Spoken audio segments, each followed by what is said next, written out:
নাটক করে যাকে ভালোবাসি তার মাথায় সিঁদুর পরাবো এত বড় অভিনেতা আমি নয়। তুমি তো আমার। অনেক মা তো ঘরে একা আছে। অনেক অনেক মা কোথাও নেই।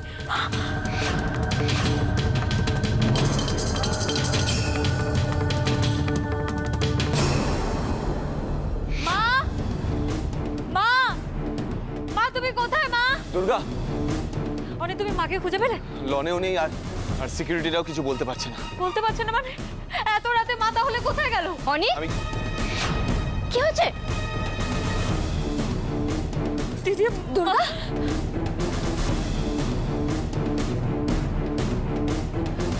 সর্বনাশ। গেস্ট রুমে গিয়ে দেখি কেউ নেই, আর ওখানে চিঠিটা রয়েছে। আমি বাড়ির সব জায়গায় খুঁজে দেখেছি, কোথাও নেই উনি। তাহলে উনি কোথায় গেলেন? চিঠিটা পড়ে দেখ, আমার নিজেকে খুব পাজলড মনে হচ্ছে। অনি তুই এই ধরনের কথা বলছিস? আমাদের মস্ত বড় একটা ভুল হয়ে গেছে এখানে। ওনাকে একা এভাবে, আমাদের আরো বেশি অ্যালার্ট থাকা উচিত ছিল। দোষ তোমার নয় অনি, দোষ আমার জন্য আমার মা কষ্ট পাচ্ছে। আমি মুখে এত বড় বড় কথা বলি আর নিজের মাকে নিজের সামনে। আচ্ছা দুর্গা, তুমি এসব কি বলছো বলো তো? আচ্ছা তোদের কি হয়েছে? তোমরা এর আগে এর থেকে অনেক বড় বড় প্রবলেম সলভ করেছো দুর্গা। ভাই শোন না দুর্গা, ঠান্ডা মাথায় ভাবো, দেখবে একটা না একটা রাস্তা ঠিক বেরোবে। আমার ওপর ভরসা করে ভাবে আমি তাদের উদ্ধার করব, কিন্তু কি করে? যে নিজের মাকে সামলে রাখতে পারে না সে অন্যের।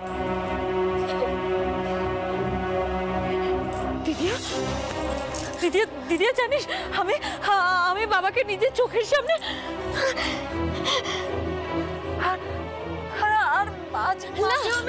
না দুর্গা, তুই এটাই কেন ধরে নিচ্ছিস যে মার খারাপ কিছু হয়েছে? আমারও তো ভয় করছে, কত খারাপ চিন্তা মাথায় আসছে, কিন্তু সেই সঙ্গে এটাও মনে হচ্ছে যেটা কি করে সম্ভব হতে পারে।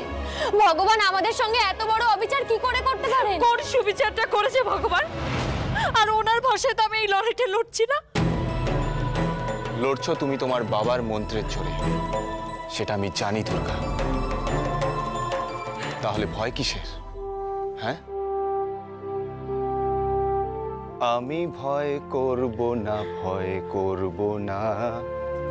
আমি ভয় করব না, দুবেলা মরার আগে মরব না ভাই, মরব না। আমি ভয় করব না, আমি ভয় করব না,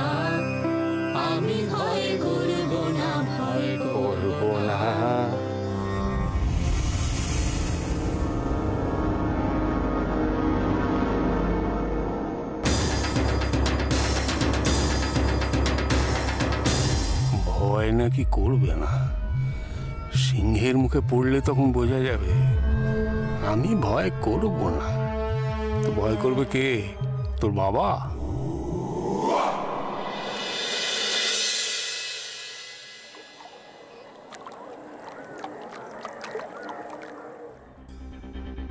আমি চলে যাচ্ছি দুর্গা, আমার জন্য ভাবিস না, তুই এগিয়ে যা। আমার আশীর্বাদ সবসময় তোর সঙ্গে আছে।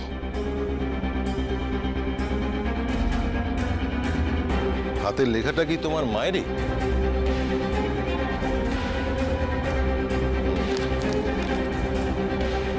আচ্ছা দুর্গা, তোমার কি মনে হয় তোমার মা কোথায় যেতে পারেন? জানি না স্যার, তবে নিজেকে খুব অসহায় মনে হচ্ছে আজ আবার আমি আমার মাকে হারিয়ে ফেললাম। যখন আমি সূর্যতরণে মাকে দেখি তখন আমার ভয় হয়েছিল, মায়ের সাথে ভুল বোঝাবুঝিও হয়েছিল, কিন্তু সেটা মিটে গেছে। কিন্তু মা এরকম আমার, যদি চিঠিটা তোমার মা লিখে থাকেন তাহলে সিদ্ধান্তটা খুব ভেবেচিন্তে নিয়েছেন। দুর্গা, তুমি বলছিলে যে তোমার মা মানসিকভাবে অসুস্থ ছিলেন, কিন্তু এই চিঠিটা আর কথাগুলো কিন্তু প্রমাণ করে তোমার মা অনেকটাই সুস্থ। কিন্তু স্যার, এতে তো কোনো বিপদ কমে যাবে না আমার মায়ের। আজ যদি কোনো অঘটন ঘটে তাহলে তাহলে আমি নিজেকে কোনোদিনও ক্ষমা করতে পারবো না। আমার শুধু মনে হবে আমি আমার মাকে রক্ষা করতে পারি। তপস্যা,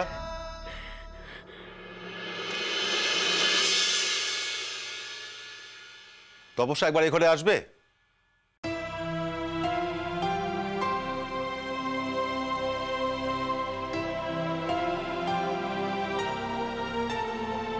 তুমি এসো।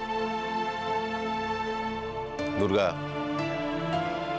ও আমার অর্ধাঙ্গিনী তপস্যা। আর তপস্যা ও হলো দুর্গা।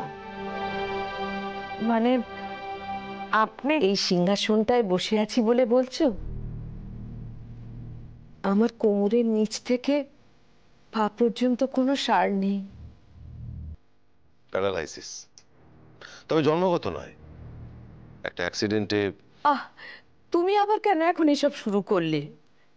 ও আজ প্রথম আমাদের বাড়িতে এলো, ওর সাথে কত গল্প করব, ওর কাছে কত কিছু জানবো, এখন খালি এইসব কথা। ও হ্যাঁ, ঠিকই তো। জানো দুর্গা, আসলে তপস্যা তোমার সঙ্গে আলাপ করতে চাইছিল অনেক দিন ধরে। তার একটা কারণ আছে। ও যতক্ষণ বাড়িতে থাকে তোমার কথা বলেই আমাদের সময় কাটে, আর তাই স্বাভাবিকভাবেই আমার তোমাকে দেখার ইচ্ছা ছিল।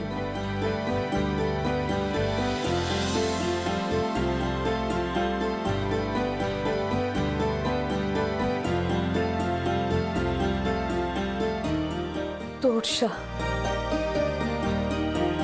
আমাদের মেয়ে, ভারী মিষ্টি মেয়ে। তা ও কি বাইরে পড়াশোনা করে? না, ও কোথায় আমরা জানি না। আমার সাথে কলেজ থেকে ফিরছিল, কতগুলো ছেলে ওকে টেনে গাড়িতে তুলে নিয়ে চলে গেল।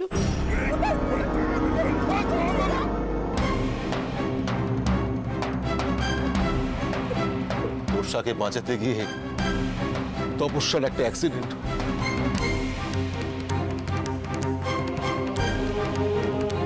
জানো দুর্গা, তারপর থেকে তপস্যায় এইভাবেই চলাফেরা। কিন্তু তোরসাকে পাওয়া গেল না কেন? কেনর কোনো উত্তর নেই। আমি একজন মন্ত্রী, আমি আমার সমস্ত ক্ষমতা প্রয়োগ করে ওকে ওকে সব জায়গায় খুঁজে বেরিয়েছি। কলকাতা, পুনে, দুবাই, মুম্বাই সব জায়গায় খুঁজে বেরিয়েছি ওকে, কিন্তু কোথাও ওকে পাইনি। এখন শুধু ওর পথ চেয়ে বসে থাকি, যদি কোনোদিন ও আমাদের কাছে ফিরে আসে।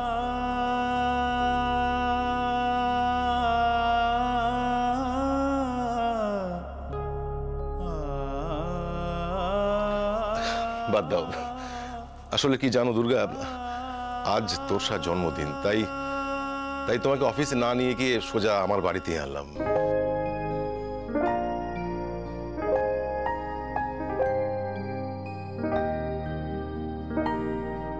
আজ আমার মেয়ের জন্মদিনে তুমি যখন এসেছো, একটা অনুরোধ করব, রাখবে?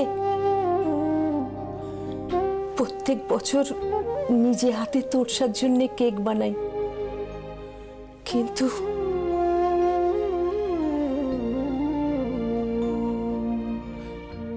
আজ তুমি কেক কাটবে আমাদের জন্য।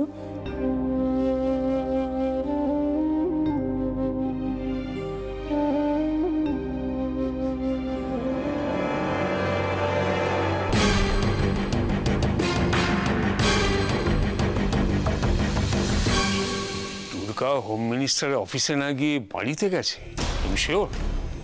হ্যাঁ, ব্যাপারটা গোলমেলে বলেই তো খবরটা তোমাকে আমি তাড়াতাড়ি। না, গোলমালের কি আছে প্রজো, বরং এই মেয়ের বেশ বুদ্ধি আছে, এটা মানতে হবে। মানে চাপে পড়ে ব্যাপারটা মেটাবার জন্য সোজা বিনয়বাবুর বাড়িতে গিয়ে হতে দিয়েছে। ভালো, সব ঝামেলা মিটিয়ে আসুক। ঝামেলা না মিটিয়ে যদি আবার নতুন করে ঝামেলা পাকিয়ে আসে? সেই অবস্থা কি ওর আছে এখন? বড় ফ্যাসাদে পড়েছে। বেশ বুঝতে পারছে আমার কথা না শুনলে ওর কপালে অনেক দুঃখ আছে। তুমি যখন ব্যাপারটা নিয়ে এতটাই নিশ্চিন্ত, তাহলে ওই নজরদারিটা বন্ধ করতে বলে দিই। কি বললে? না, তোমার কথা মতো তো আজকেই সব ঝামেলা মিটে যাবে। তাহলে দুর্গার উপর বাহ, বেশ মেয়েদের মতন চিমটি কেটে কথা বলছো। মাঝে মাঝে সত্যি গা জ্বালা করে। আর একদিন এরকম শুনবো, তোমাকে দোকানে নিয়ে গিয়ে শাড়ি চুড়ি পরিয়ে নিয়ে আসবো। মাঝে মাঝে তুমি আমাকে এসব কথা বলো। তুমি কি আমার ব্যাপারে খুশি নও? তোমার কাজে খুশি নই। ওই ময়দানে দেখেছো তো, কাজে না লাগলে বুড়ো বেতো ঘোড়াগুলোকে কেমন ছেড়ে দেয়, তোমাকেও দিতাম। হ্যাঁ, তো অনেক দিনের জানাশোনা বন্ধুস্থানীয় তো একটার পর একটা সুযোগ দিয়ে যাচ্ছে। আমি যেটুকু বলবো শুধু সেইটুকুই উতরে দাও, ব্যাস, তাহলেই হবে। মাথায় রেখো, দুর্গার সব খবর আমার চাই। কি বললে, ডিনারে? না না, আমার কোনো প্রবলেম নেই। হ্যাঁ হ্যাঁ, আমি চলে আসবো। কিন্তু তুমি কখন ফিরবে? ও আচ্ছা আচ্ছা, ঠিক আছে। হ্যাঁ হ্যাঁ, আমি কল করে নিচ্ছি। ওকে ওকে। ডিনারের প্ল্যান হচ্ছে বলে মনে হচ্ছে অনি। হ্যাঁ, মানে মানে বাবা, ওই ব্রজ, আমার ছেলে হেজিটেট করছে। অনি, তুমি আর দুর্গা প্রথমবার বাইরে খেতে যাবে, এটা তো একটা স্পেশাল ব্যাপার। না বাবা, মানে আসলে হচ্ছে কি, কিচ্ছু বলার দরকার নেই। ব্রজ, 5 স্টার হোটেল হতে দুজনের জন্য একটা টেবিল বুক করে দাও তো। হ্যাঁ, আমি এক্ষুনি দিচ্ছি। দরকার নেই, থাক। ব্রজ, ছেলে আমার লজ্জা পাচ্ছে। আরে বাবা, আমি তোমাদের এই আনন্দ, এই খুশির মুহূর্তটা উপহার দিচ্ছি। সরি বাবা, আসলে আমাদের একটা ডিনার ইনভিটেশন আছে। ও, নিমন্ত্রণ? কোথায়? বিনয় স্যারের বাড়ি। বিনয় স্যারটাকে? Home minister.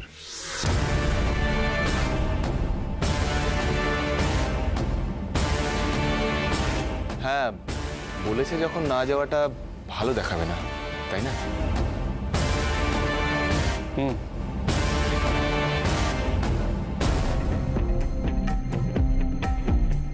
কিছু করার নেই বাবা। তোমার হাত থেকে দুর্গাকে বাঁচাতে গেলে আমাকে তোমার উপর নজর রাখতে হবে, আর দুর্গার পাশেও থাকতে হবে। হাঁটা থেকে প্রথম শাড়ি পরা সব ছবি আছে এখানে। এইটা দেখো, স্কুলের অ্যানুয়াল ফাংশনের। ও রবীন্দ্রসঙ্গীতে ফার্স্ট হয়েছিল। কত প্রাইজ আছে বাড়িতে ওর। শুধু ও নেই। কে বলেছে? কে বলেছে ও নেই? সারা বাড়ি জুড়ে ওর কত স্মৃতি। ওর প্রতিটা মুহূর্ত আমি ছুঁতে পারি। ও আছে। বাবা, বাবা দেখো আমি কি পেয়েছি। আরে এটা কি পেয়েছিস? আমি রবীন্দ্রসঙ্গীতে স্কুলে ফার্স্ট হয়েছি। তাই? হ্যাঁ, তোর মাকে ডাকি। দাঁড়া দাঁড়া দাঁড়া, এদিকে আয়। এই তপস্যা, তপস্যা, এদিকে এসো। দেখো দেখো দেখো দেখো, তোমার মেয়ে কি পেয়েছে দেখো। হ্যাঁ, স্কুলে রবীন্দ্রসঙ্গীত গেয়ে 1 নম্বর ফার্স্ট। ভালো। কমপ্লেক্স তুমি খাবে, কি হয়েছে? ও যখন খেতে চাইছে না, কেন তুমি খাওয়াচ্ছ ওকে? আরে অদ্ভুত ব্যাপার তো। শোনো শোনো, আচ্ছা ঠিক আছে, খেয়ে নে, খেয়ে নে বাবা, খেয়ে নে। মা রাগ করবে, খেয়ে নে। যা যা, খা খা খা। হ্যাঁ,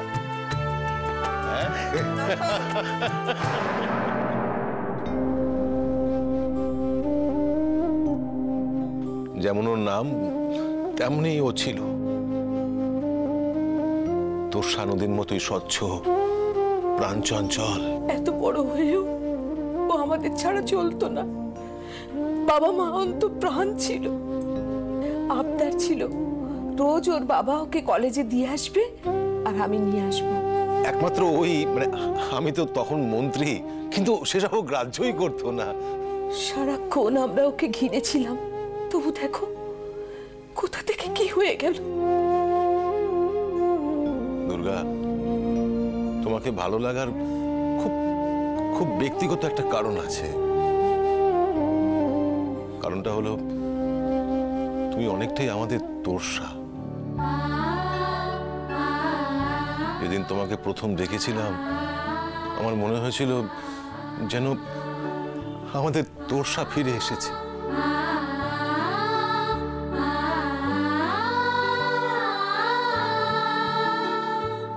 আমি একটা মনের কথা বলবো। হ্যাঁ বলো না। আমি আপনাদের এখানে খুব ভাঙা মন নিয়ে এসেছিলাম।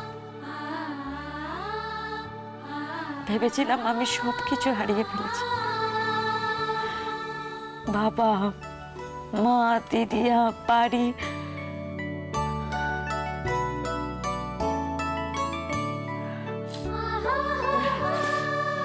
কিন্তু এখন আপনাদের এখানে এসে বুঝতে পারছি সবকিছু আমার কাছেই আছে।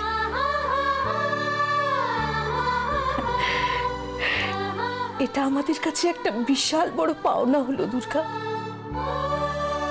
আর তোমার জন্য একটা পাওনা আছে। আমার? হ্যাঁ।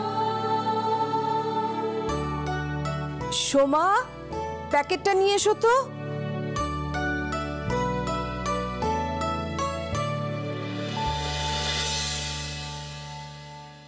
এই না,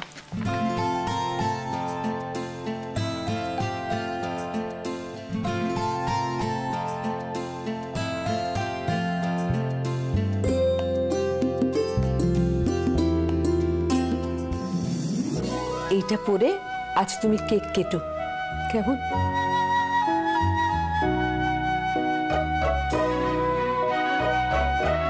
তুমি আমাদের যে কি সুখ দিলে তুমি জানো না। যদি তোমার আপত্তি না থাকে তাহলে আজ তোমাকে আমি নিজের হাতে সাজিয়ে দেব।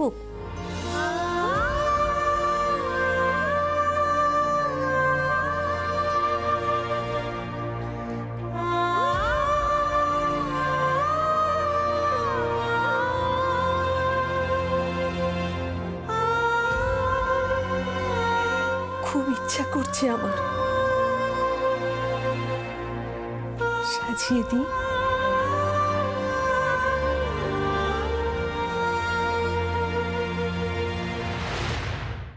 প্রত্যেক বছর সরস্বতী পুজোয় বায়না করতো শাড়ি পরবে, তারপর 1 ঘন্টা ধরে চেষ্টা করে আমার কাছে ফিরে এসে বলতো মা তুমি পরিয়ে দাও। না ঠিক আছে, হ্যাঁ যাও এবার আয়নায় গিয়ে একটু দেখে নাও।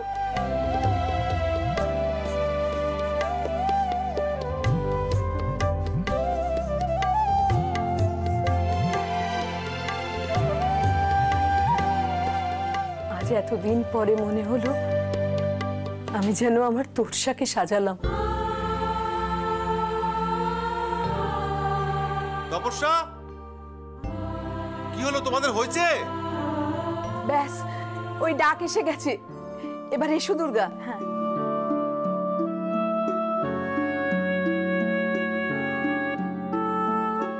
বাহ কি সুন্দর লাগছে। অনির্বাণ নিশ্চয়ই তোমাকে দেখার জন্য খুব ছটফট করছে, কিন্তু আমার কি মনে হয় বলো তো, তোমাকে এত সুন্দর সাজে দেখে ওর খুব ভাল লাগবে, আর আমার সাজানোটা সার্থক হবে। তপস্যা, কি হলো তোমাদের, হয়েছে? হয়ে গেছে, আসছি। চলো এবার আমরা যাই। চলুন। তোমাকে সাজাতে আমার খুব ভালো লাগছিল।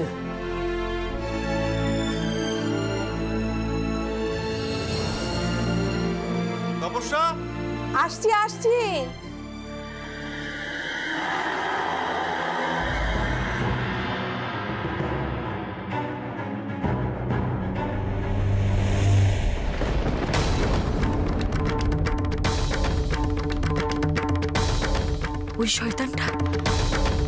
ওই শয়তানটা এখানে কি করছে?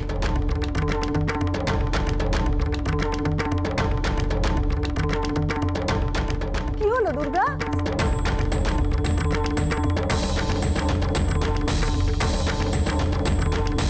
কি দেখছো তুমি?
আমি কিছুই বুঝতে পারছি না ম্যাডাম, হঠাৎ করে। কিন্তু উনি চিৎকার করলেন কেন? উনি কি কিছু? ওখানে ওই জানলার বাইরে ওই যে লোকটা